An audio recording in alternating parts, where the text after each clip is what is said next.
episode of the Going Over podcast. It is I, the very rich and very famous owner of Zack Reebok. Reeb, okay. It's your neighborhood. Friendly coach, trainer, promoter, 44-year-old professional wrestler, Zack Primetime Reeb. The episode 106 after the 1-year anniversary. And let me introduce you to my very special podcast partner, as always, the 7-foot wrecking ball, Paul Isadora. Paul, welcome once again for the 106th time to the episode, to the podcast. To the episode of the 106th time of doing the podcast on the internet. Yeah, good stuff. Yeah, man, it's an exciting time, man. We've got the Prospects Cup coming up this weekend. By the time this comes out, it'll be tonight. Tonight, and then the Hall of Fame on Saturday, the next day. Lots of excitement. Oh, something's sneaking into the picture here. Oh, who will be? I'm gonna put my coffee in that son of a bitch and drink it up, because who will be? You know, that's the one thing. Most of these cups are just the basic familiar cup from the trophy. I didn't place. I didn't want that. I was thinking about how big your guys' trophy is for the Battle Royal winner, and I'm like, dude, could you imagine having to take that thing on a flight? Could you imagine, like, oh man, I gotta bring this, I gotta take this thing with me everywhere I go, and it's 6-7 feet tall. It's your height, and you gotta find a way to pack it around. Like we're in a digital era. Like got quite a few sponsors for this event this Friday. Today we got quite a few sponsors for today's event, but you know, one thing was like on there, the old sponsorship said banner ad, right? And I'm like, dude, you got to roll this thing up. You got to keep it good. You got to get a tape. You got to do all kinds of stuff with this thing. And the banner itself would have only been good for one event, and you could use it, I guess, again next year, as long as it didn't say 2025 on it. But we're in a digital era, man. You look around the ring at WWE, you know, Raw, the side aprons are no longer side aprons. The guardrail is no longer guardrail. Everything is lit up. Everything's digital, run off a thing. Doc Haywood was onto something here. So we got four big TVs in there, man. And I think the big thing is, like, while the match is going on, after the graphics and the videos, well, let's just throw that sponsor or that next ad up on all 4 TVs and just leave them stationary. You can't get better advertisement than that. 4 huge flat screen TVs or the big screen at the show. Why do banner ads anymore is a question I have for you, especially if you have screens like we have in Oroville, or you just go purchase a screen. Why waste the time to put somebody's banner on the wall or on the side of your ring when you can put it right? You can just put an image right where the wrestler comes out. You don't gotta sublease anything or get somebody to make something, roll it up, put it in a box, create more space for yourself. So that is the awesome part about modern technology, is as long as we purchase what we need, we can make this interchangeable and very easy for everybody all the way around. Absolutely. That's definitely a huge bonus, especially when you got a guy like Doc Haywood that's going to be able to put all these things together, and it's going to look seamless. So definitely a huge bonus when it comes to that stuff. And, you know, obviously that's something that you can sell to businesses. Hey, your image is going to be up during this entire match, right? The match is going to be, you know, whatever. The whole segment's going to be, you know, 10, 15 minutes or whatever. So people are going to get to see your business ad for that amount of time during the show. We're going to put it on all of our social media stuff. So Lots of benefits from that. Everything that you're going to share, on your social media is going to have those ads sponsored by this company. So lots of huge benefits from that as far as getting people a good value for their money. Huge benefits, huge butthole, as my Mexican friend at work back in the day, Jose, used to say. He used to say huge butthole, which was huge butthole. And he also used to say Little Italy. My friend Leo used to say Little Italy. And he was trying to say literally, but he was actually, it sounded like he was saying Little Italy. And I was like, where is Little Italy at? I've heard of Italy, but I haven't heard of Little Italy. And I would always make sure that when conversations came up or meetings, I would be like, are you Little Italy? Is that Little Italy, Siri? You know what I mean? So yeah, we got a lot coming up, man. We have a lot coming up, and the Hall of Fame is Saturday. I will be seeing you Saturday. I will be seeing Sparky Ballard Saturday. I will be seeing Rick Luxury Friday. We'll be seeing J.R. Kratos, Oliver John, Big Ugly. Quite a few people will be coming out.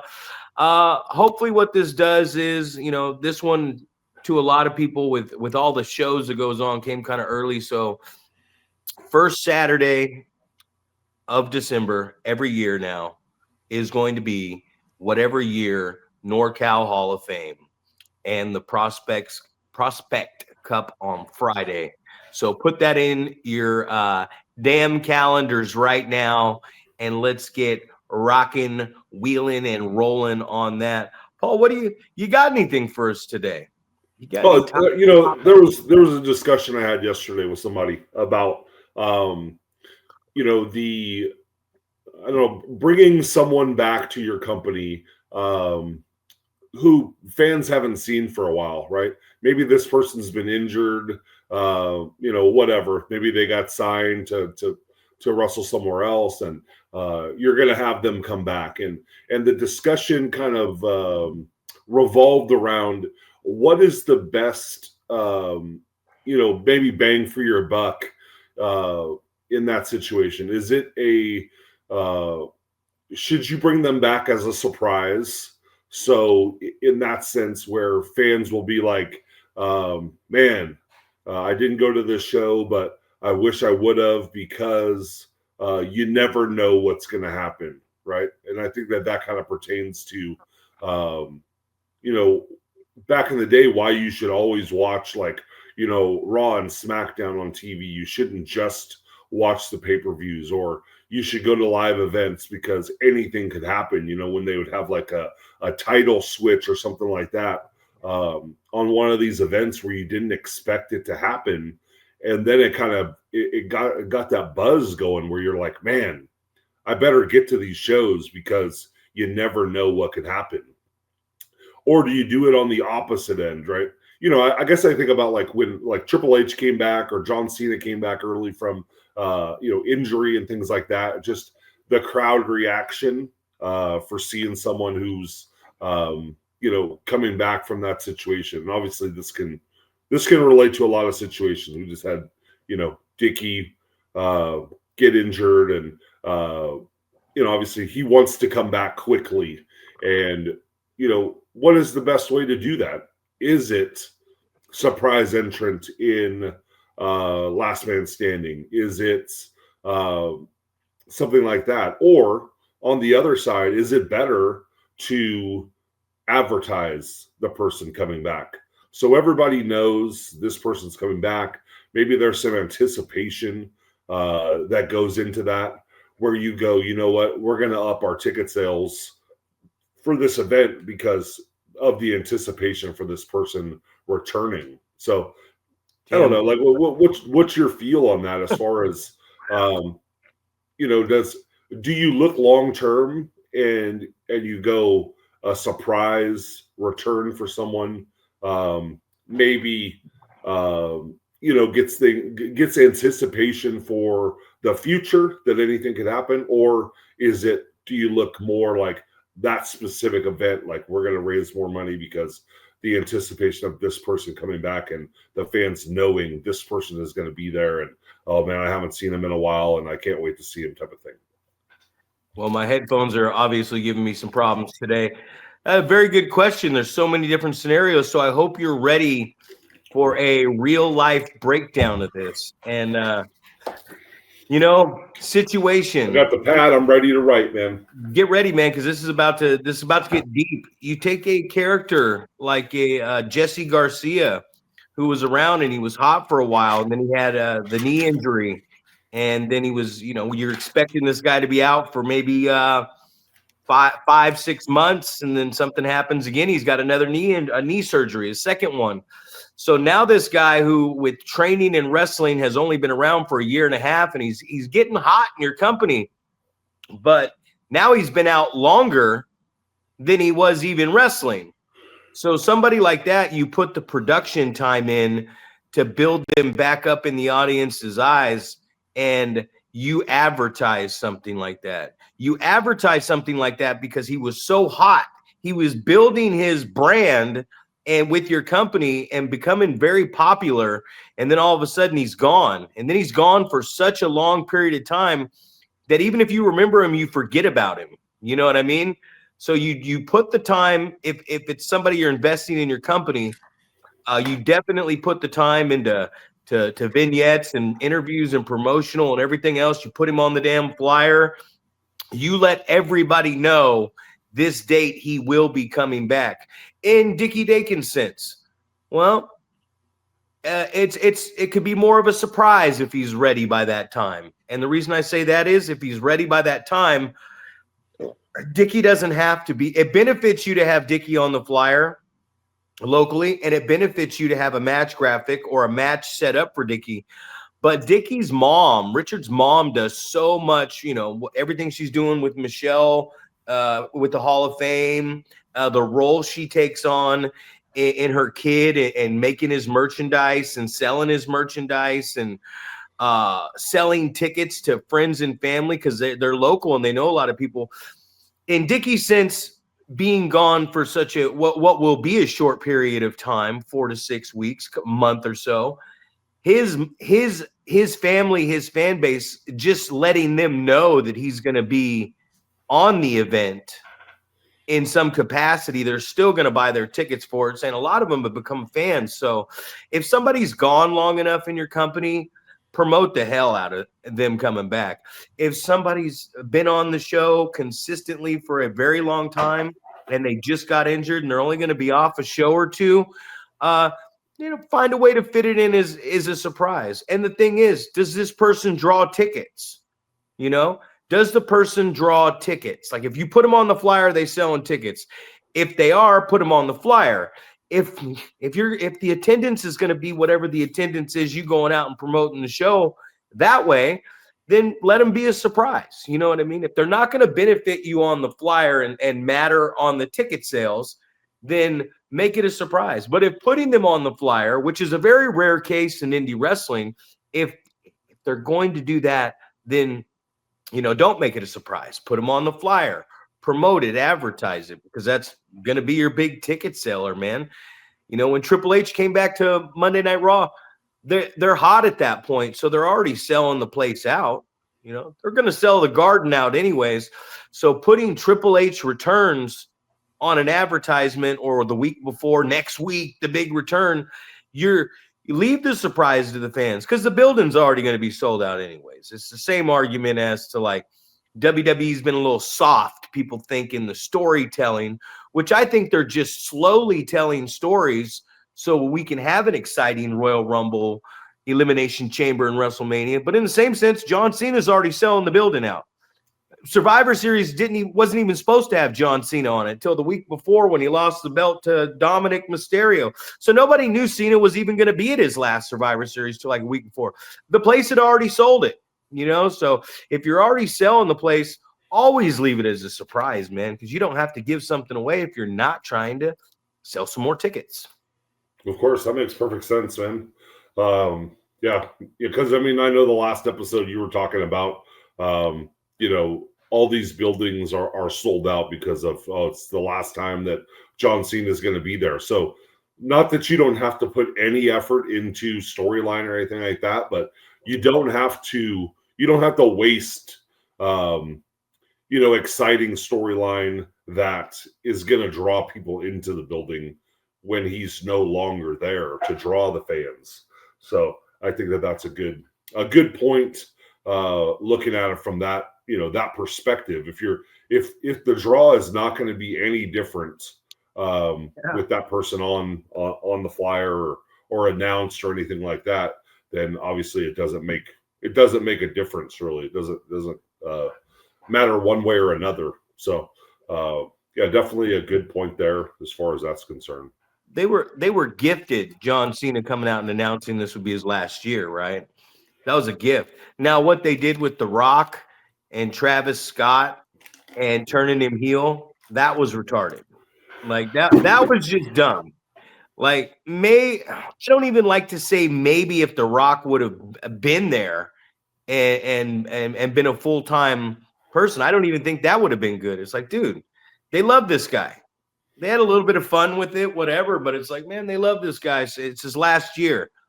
What do you do with a mega star in the industry, one of the top 5 of all time? And I say that just because, it could be argumentative on who else but Cena's in there. What are you going to do with that guy? Let him wrestle. Let him have his matches. Let him sell out these buildings. You didn't need to turn him fucking heel. You ain't drawing any more numbers. They're like, we put TKO put The Rock was going to be at the Elimination Chamber to boost sales. It was already sold. It was already a sold house. That's an excuse. You didn't need to do that. You know what I mean? But the thing about it is this. Everyone's like, oh, man, Cena went out, Liv Morgan and Dominic. That's a hell of a way to go out. He's going out on his back, bro. He doesn't need to go out on top. I hate when they're like, Sting's retirement from AEW was way better than John Cena because John Cena's they're just disrespected him on the way out the door. No, they're not.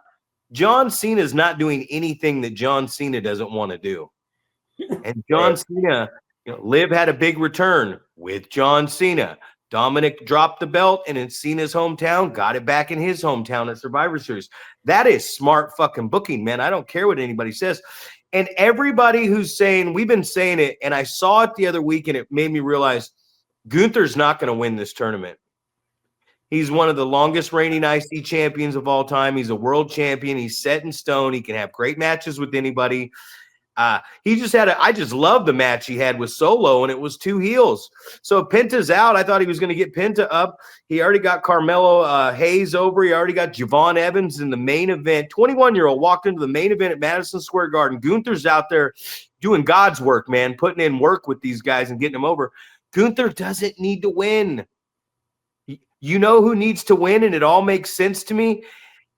LA Knight has been getting screwed and screwed and screwed and screwed, and everyone's like, LA Knight got screwed again. He got screwed again. He didn't get the title. He didn't win this. He got screwed again. Do you realize that there might be a reason why the rumors are Triple H and these guys hate LA Knight and he keeps getting screwed by the backstage politics? Do you think those guys back there don't know what they're doing? Do you think for a split second that when LA Knight and had that moment with John Cena on stage on Monday Night Raw or wherever it was, and Cena raised his hand and put him over as the next guy, that was like 9 months ago, and then all this started happening. Is it a coincidence that LA Knight is in the finals against Gunther? And does anybody else think it's going to be a coincidence when LA Knight defeats Gunther? And then LA Knight goes on to face John Cena at fucking Saturday night's main event in Washington, D.C. And John Cena puts LA Knight over. And LA Knight gets the stamp of approval to be the next showman like John Cena. Gunther is not John Cena. Gunther is a professional wrestler. LA Knight is a sports entertainer. LA Knight they're not screwing LA Knight. I just hate to break it to everyone, and you heard it here first on the Going Over podcast. LA Knight will defeat Gunther, and LA Knight will defeat John Cena in his final night, and John Cena will pass the torch Yeah. Oh, this sounds like, I know you love to do a little bit of gambling here and there. This sounds like you need to put your money where your mouth is and go to FanDuel and place your bets for the situation that you just described and see how that pays off for you. Oh, it all made sense to me. I was sitting here for a long time going, man, I remember when Cena put LA Knight over like 8-9 months, however long ago it was, on stage, and then I was like, oh yeah, cool. LA Knight kind of is the next John Cena prototype with the entertainment and the talking and the catchphrase. You know, he's the prototype, John Cena. No pun intended. The prototype, I was gonna say the throwback. John Cena. And I mean, it's clearly obvious what's going to happen. I mean, here I'll break storylines down for you guys. It's pretty simple when I look at it. Jey Uso is going to be taking on Roman Reigns as the head of the table, and Jey Uso will be the head of the fucking table. And CM Punk will walk into WrestleMania to take on a villainous Cody Rhodes for the WWE Championship.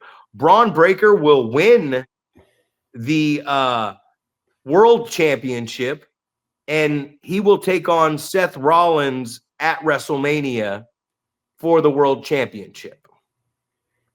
It's youth time. It's time to make some movements. Prospect Cup coming up. Prospects the show. Let's make some movements. Let's make some youth movements. Everyone's trying to get it. Everyone's moving along with the youth movement. Big Ugly's moving along with the youth movement. SPW is moving along with the youth movement. East Bay Pro. It's the youth movement. Now it's what do we do with the youth? Are we ready? Braun Breaker cut a scathing promo on Monday Night Raw. So I mean, like that's where WWE needs to go. Brock Lesnar, I don't know what they do with Brock. I wouldn't waste Brock on I know we're going to see Cody and Roman one more time, but it doesn't need to be for a championship. It needs to be Cody Rhodes turning into a heel. We're ready for this. Cody's had his fun. It's over. Thanks for the story. Thanks for the Captain Crunch outfit. Thanks for coming out. Yeah, whoa. You know, maybe the fans will like him even more if he's a bad guy, but Cody's going heel. Cody Punk is happening. Did you see what happened at Elimination Chamber? Fucking hit him with that shot. I mean, not Elimination Chamber, but War Games. So I mean, it's pretty easy to read, but I will put my money where my mouth is. And if somebody changes that booking, then they change that booking. It's opinionated for everybody, but I think these guys know what they're doing, man. I love the critics. Back in the day, we used to go to the show and just enjoy it and have fun on the ride. Nowadays, people complain. Like, oh my God. I hear people complain all the time. It's just like, stop complaining. Dude, are you complaining or explaining is what my old boss used to tell me. Because he's like, man, I'm tired of you complaining. And I said, I ain't complaining. I'm explaining. He's like, oh, that's what it is. I'm like, that's exactly what it is, man. I'm just explaining what the fuck is going on over here. So, you know, enjoy wrestling, man. Enjoy wrestling. When I come on here and it seems like I'm being real negative or I'm bagging on something, I'm just angry and saying, hey, fix this, learn this, get this taken care of so you can make your product better. I mean, that's it. I'm just explaining. That's it, man. Well, we used to, like you said, we used to watch wrestling just to enjoy it, right? We used to follow along. We used to get, caught up in all the storylines and just enjoy what we were watching, right? Get lost in the storyline, but now it's so much like, oh, this is bad booking, or this. Why are they doing this? They could be doing so much better. It's boring, whatever it is. It's like, you don't need to watch pro wrestling, right? If you don't enjoy it, don't watch it so you can pick it apart and talk about all the stuff that's going on that you wouldn't do. And, whatever the situation is, man, be a wrestling fan, watch the product, enjoy it. cheer for the people that you like, boo the people that you don't. It's just I don't know. It's supposed to be entertainment, man. You're supposed to go to these shows and have a good time, hang out with other people that are like-minded. But unfortunately, it's just not like that anymore. Well, it's social media and it's critical. Nobody knows what really is going on. Nobody knows what egos are backstage. Nobody knows if a guy is, especially locally in the indies. Like, we don't know if this guy's only here for a one shot or he's got to miss a couple shows or if there's a health issue or we don't know. We don't know if this guy fucking got caught masturbating in the promoter's office, you know what I mean, or stealing. So we don't know, man. We don't know what the hell's going on. I can think of many times I've had to change the booking because of a no-show, or I had to change the booking because something happened along maybe not the masturbation line, but I mean of something, man. You got to change shit sometimes, man. Sometimes people come back when you don't expect them to come back. It's you as a fan, especially locally, or a wrestler online. My favorite is with the wrestlers that go online and they're like, yeah, well, I don't think so. This is what should have happened. That should have happened. This is bullshit. How do you know, man? You've never been there. You know what I mean? You've never even had like unless you purchased a ticket to watch the event, whether it's in a skybox or somewhere else, you ain't been there. You ain't been in the locker room. You ain't talked to these guys unless they were at a fucking con or a cosplay event or an autograph signing and you walked up to them. There's a female on my Instagram who raps. And first time I got Instagram, and she's a real big WWE fan, like wrestling fan. And she's in San Diego, right? And I'm watching her Instagram and she's like, 2 rappers in one shot. And she was making it sound like she's meeting John Cena. And this is going to be this big moment, right, for her Instagram page. And it was just so funny because that line was incredibly long, but she's got her little spinner belt on and everything. And like, I'm going to do the actual motion of the Instagram post. They were split up into 4, but they could have all been one because here it is. And go. John's like, come on. She comes walking up. John's like, hello, how you doing? Photo. See you the fuck later, right? Like that was her moment. Maybe 10 seconds of waiting in line and put the post up like just 2 rappers, 2 wrestling rappers just celebrating. And it's like, nah, you stood in line, definitely paid. I'm not going to say probably. And he called you over. He was very friendly with his handshake, quick pose. Handshake, get the fuck out of here. We got to get the next person in. You know what I mean? So starstruck celebrities, whatever, but you don't know. I love when people are like that. Like, why don't you put this guy over? Well, what's this guy going to do? Is this guy going to go around? Is he going to carry the cup with pride? You know what I mean? It's, these people don't know is what I'm getting at. So I love when I get a fan who like messages me about the story. I think you need to make Dickie Dakin do more bullish things like a real bull. And I'm like, go talk to Doc Haywood. He's the one who christened him the Red Bull.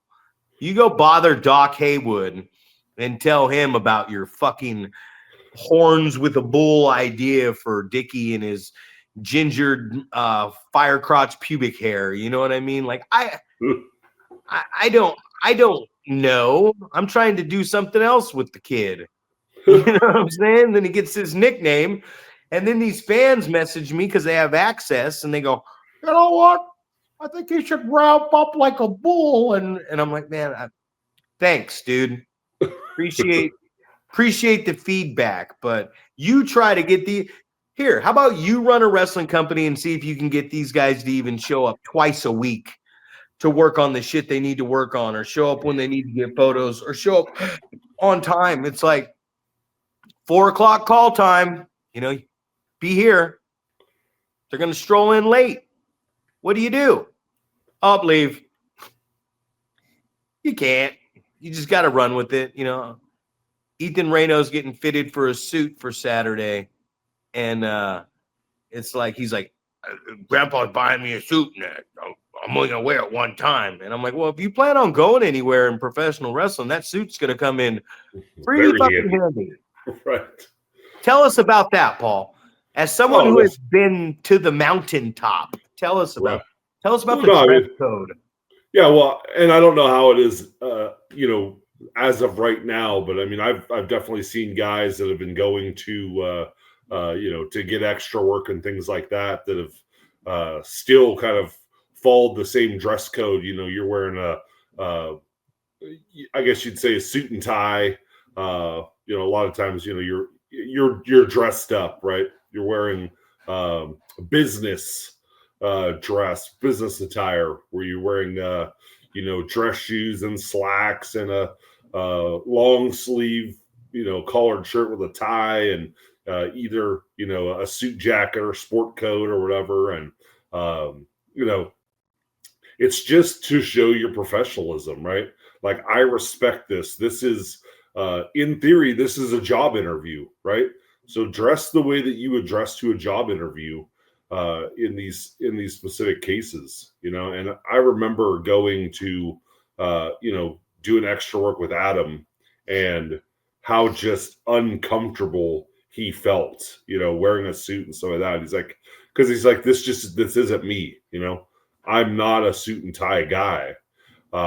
So there's definitely things like that, and I feel like I heard that same type of thing about CM Punk, back in the day. It's like, well, I'm not a suit and tie guy, I'm a straight edge, whatever, punk rock, whatever it is, this is the type of clothing that I normally wear. I'm not going to go out of my way to go buy a suit because I'm going to this specific event. But you just have to look at it in those terms. Like, are you going with the mindset that you're interviewing for a job, right?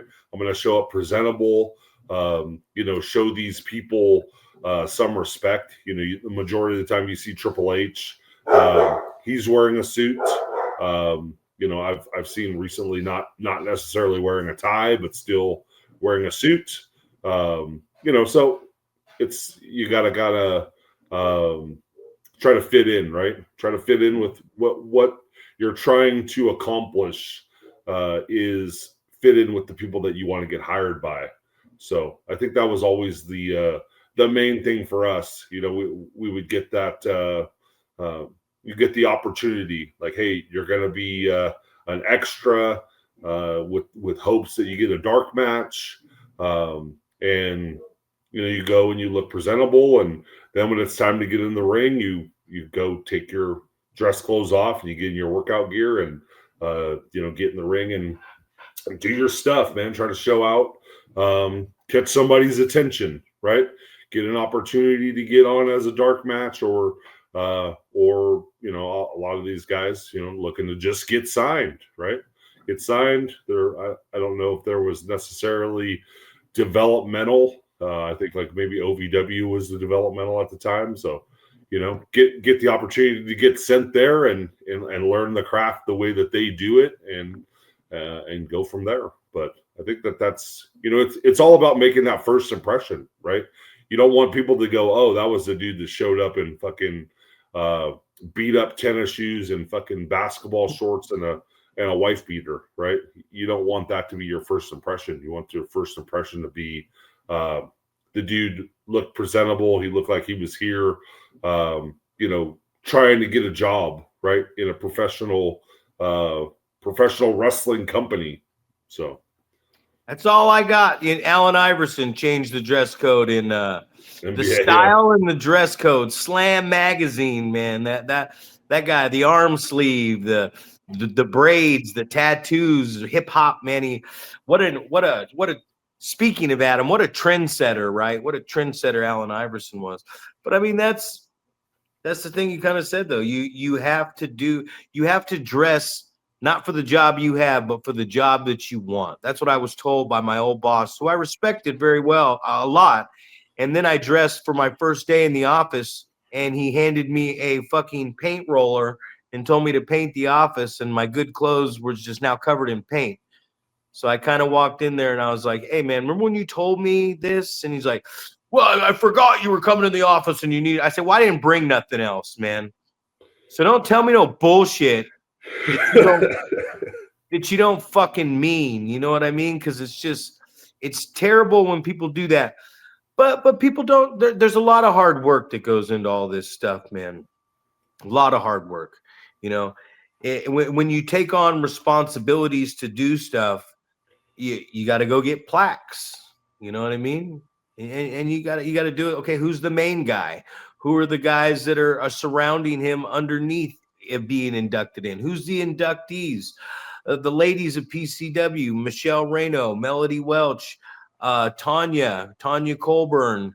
I mean, all these people with the decorations and the centerpieces and the desserts and the dinners and the sides and the damn fucking balloon arch that's going to be going on. And then Doc for all, Buck for all the graphics he's had to make for this shit with the Prospect Cup and the Hall of Fame.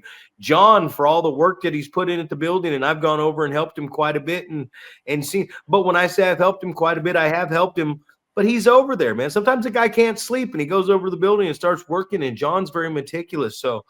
So much work goes into doing these events, man. And I always hated it because you put in all this time, effort, money, and you're doing all this stuff to try to create a good night. Like a dinner, we're going to have a dinner and dessert for everybody, dressed semi-formal and nice.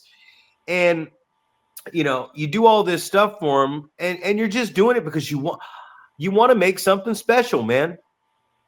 We talk about a scene, right? Helping out the scene, the NorCal scene, man. Well, the NorCal Hall of Fame, it should be prestigious, man, and it should be a very prestigious event. And a cup tournament the night before should be prestigious. It should be something that the talent is looking forward to every year, man. And we talked about it last week, going down there to the Ugly Dojo, on their grand opening, the ribbon cutting day. 11 matches, what a thing it was. And then we got that NorCal United coming up pretty soon. I don't know. I didn't see your name in the group. Are you going to be a part of that? I was not contacted, so okay. Obviously I would love to, but I don't know I know you said the date and things, or I think you told me something about the date, but it'll be something. I'll let Ugly throw the date out there. I ain't Right. stepping on nobody's toes with making their announcements for them. Right. But I would definitely want to be a part of it. And if I'm not a part of it, I'll definitely try to be there and absorb some knowledge for sure. There is, man. You said it, and that's what I want to talk about. You had such a good fucking topic today that I totally forgot about it. You said something, whether it was last week or the week before. It might have been last week or the week before, but you said something. Might have been last week, the week before. But you said something. You said, sometimes you can learn more from bad wrestling than you can from good wrestling. And because I went back, I think it was last week, right? I think so. It feels like it was recent.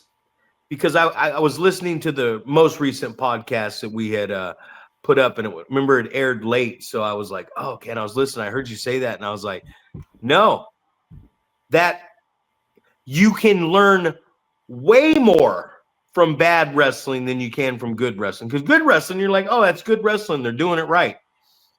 Nobody's ever watched good wrestling and then sat there with their fucking students or whoever and debated for hours going, oh, well, no, we know how they did it. It was good. Thank God. All right, good. We learn from the bad shit. At the end of the Ugly Dojo with Ugly in the ring. And I said I'd touch on it. So Ugly was talking about guys having conversations in the ring. You know what I mean? Like just having a conversation while it's going on. He also talked about the heels not the heels not doing enough and everybody having their head down, and Ollie got in and talked about fighting up from underneath and this and that. But everybody was very passionate. But I talked about the bump and feed on the comeback for the baby face has to be more than what the heat the heel is put on, or you're cheating yourself. Selling down on the heat and working the audience. I'm always about the ear for the audience, man, and the selling portion of it. But I feel that bump and feed, obviously the bump and feed is the most important, right? Like when we Absolutely. really, everything's important. But they say the Ballard brothers say the finish is the most important part, and the comeback, the bump and feed, and all that is the start of the finish of the match. So like that, you got to bump and feed and get up fast. But what I loved about the end, the start was educational.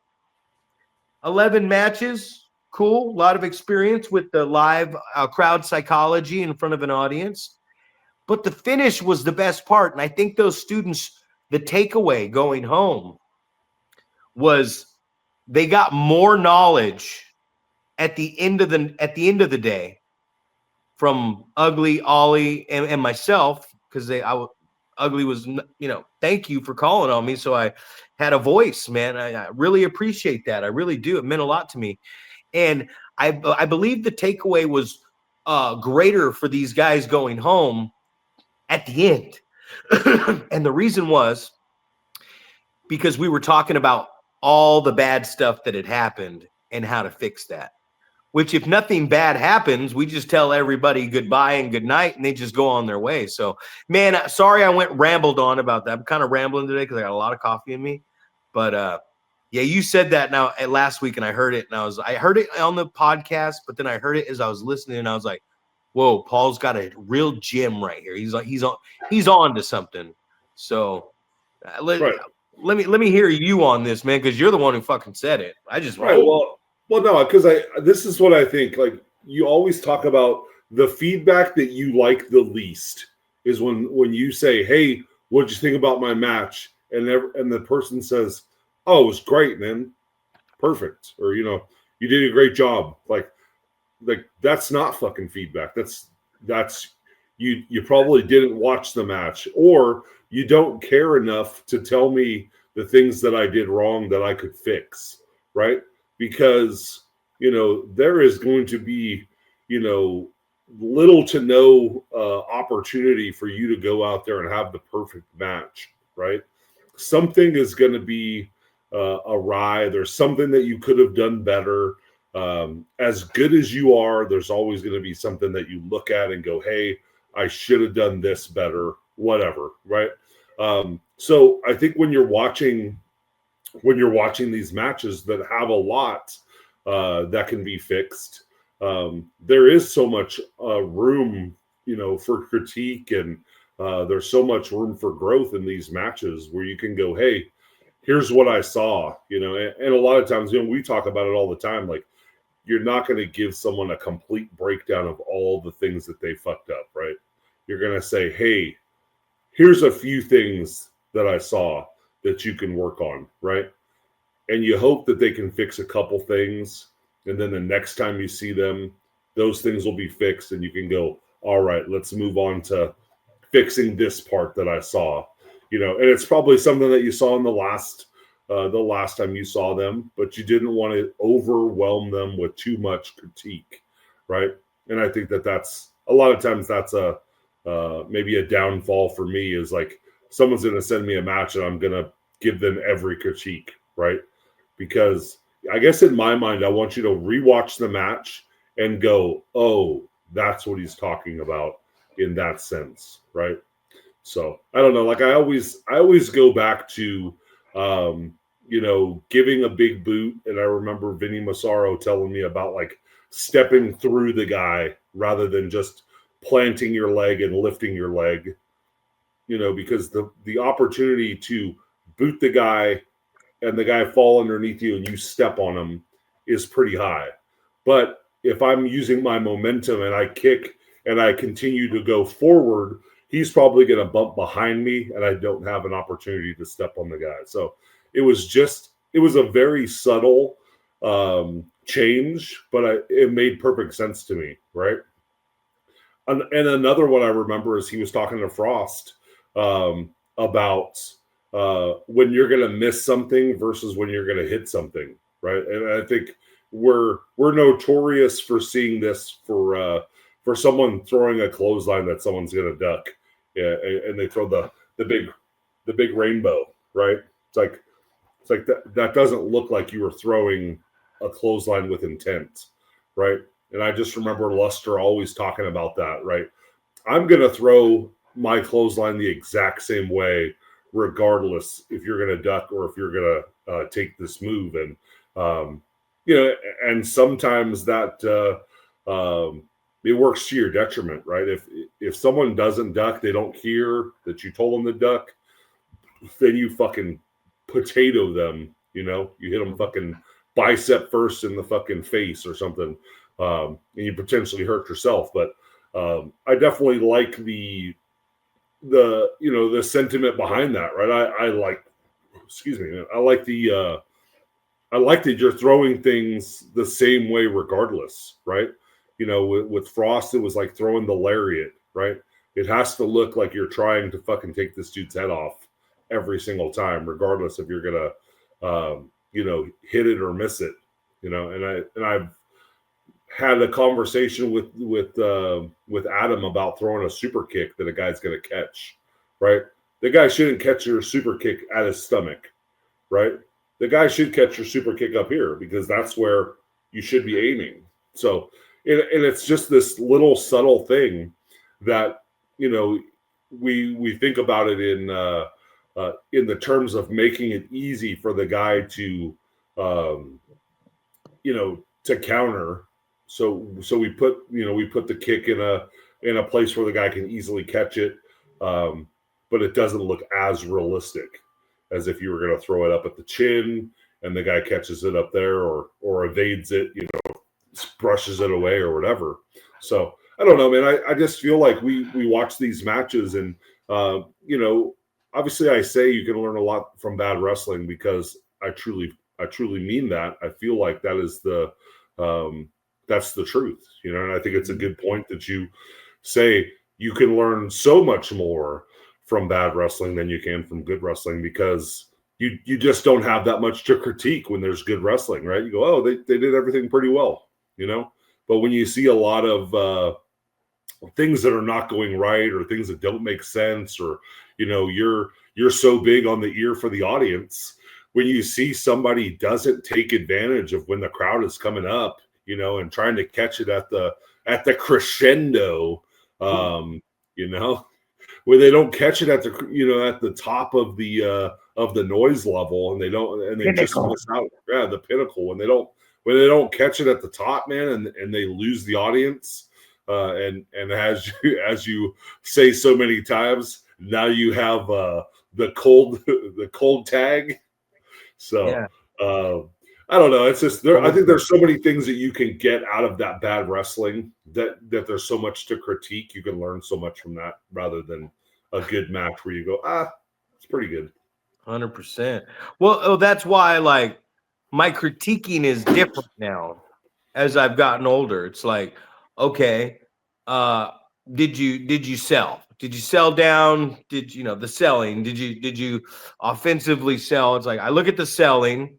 And then I look at did they have the ear for the audience at the right time? I don't care what they did anymore, And then the bump and feed. Like if it's something glaring, like your finish is fucked up, everybody's gonna know your finish is fucked up. I don't need to point that out to you. But up until the cutoff point, like the chain and stuff like that, like the lockups and stuff like that, I don't even critique that anymore because if your trainer, your coach has verified, you know what I mean, with somebody else and giving you the stamp of approval and you're wrestling on one of these cards I'm on and your lockup sucks dick, then I'm just going to sit back and be like, I'm kind of not interested anymore because how can you have a shitty lockup and you're wrestling? What that tells me is where you train at or who trains you didn't think that was very important. They didn't think the fundamentals were very important, or maybe their lockup sucks dick. You know what I mean? And once you get to that point, so I don't really watch that stuff anymore. I watch for like, okay, does this guy catch my eye when he comes out the curtain?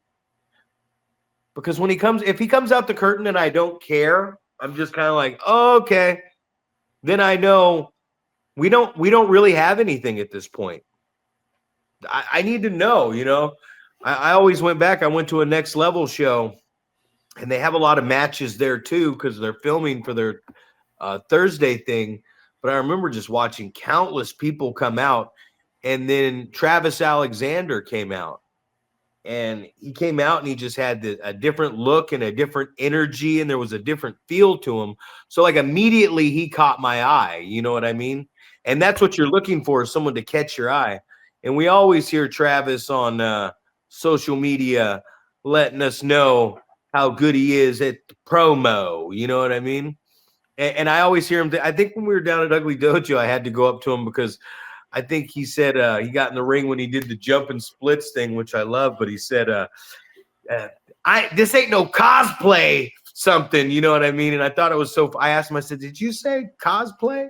He said, oh, yeah. And I was like, that's hilarious because wrestling has kind of turned into cosplay. And what I like about Travis is he is not one to shun away from how he feels. He'll tell you how he feels. He'll tell you what he thinks. And he'll tell you that at verbatim over and over. And that's what I like about Travis, the top shotta. That's what I like about him is that motherfucker is actually like, he does not give a shit. Like if he feels a certain way, if he feels dissed over here, and what it comes down to is being a grown man. You know, we talk about that so much too, being a grown man. Like, why is this small, pasty-skinned kid with no physique whatsoever competing with this grown man who's in shape?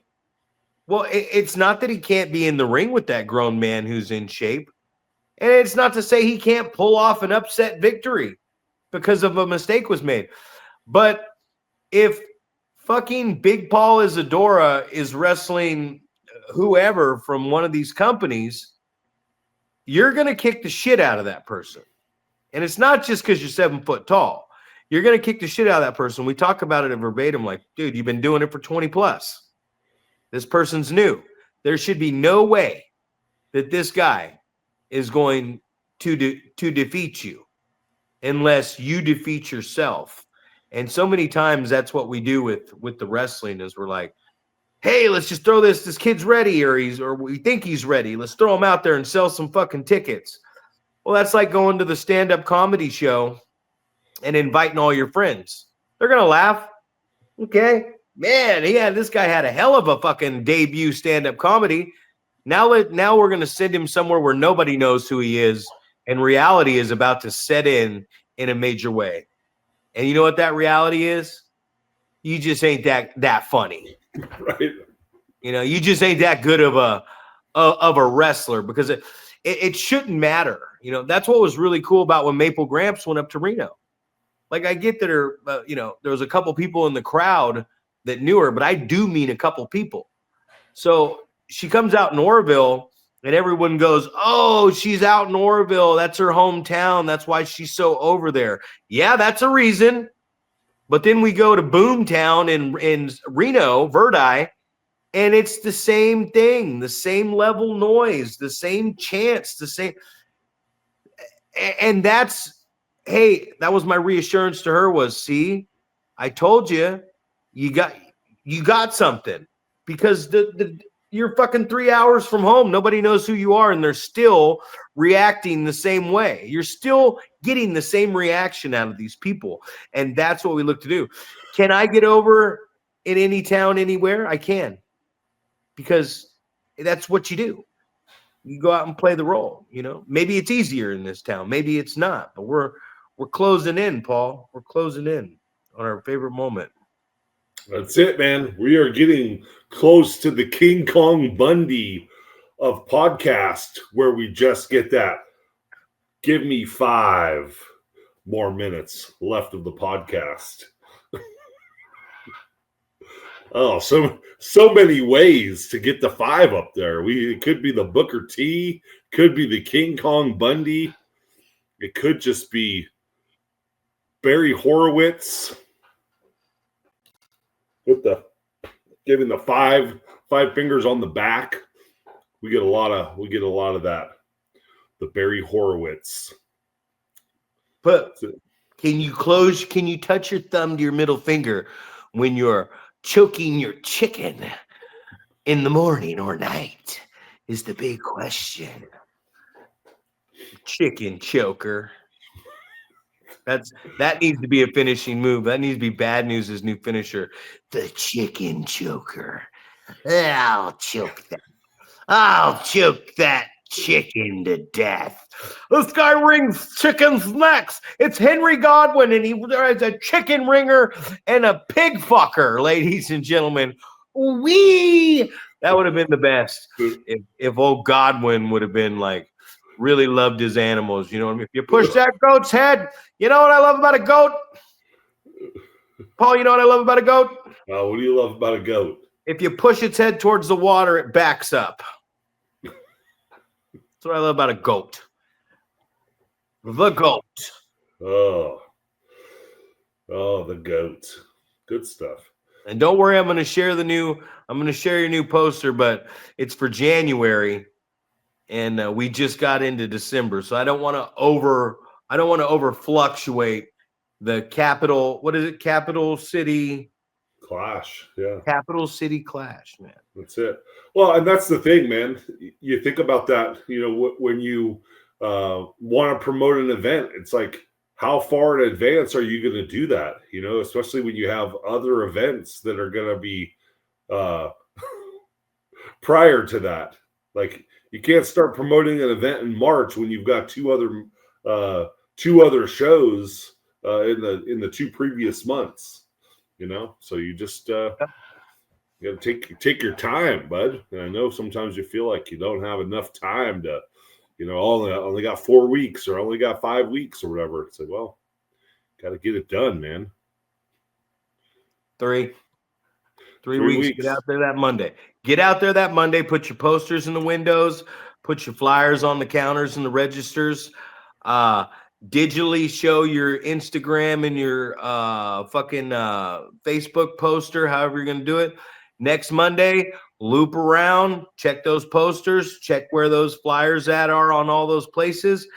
Throw all your match graphics up so everybody has another week, a full week to individually advertise. That Monday of the event, go back out, do that again with the posters and flyers. And then on top of that, then everybody gets to say this Friday, this Saturday, tomorrow, today, that really pumped that promotion the week of.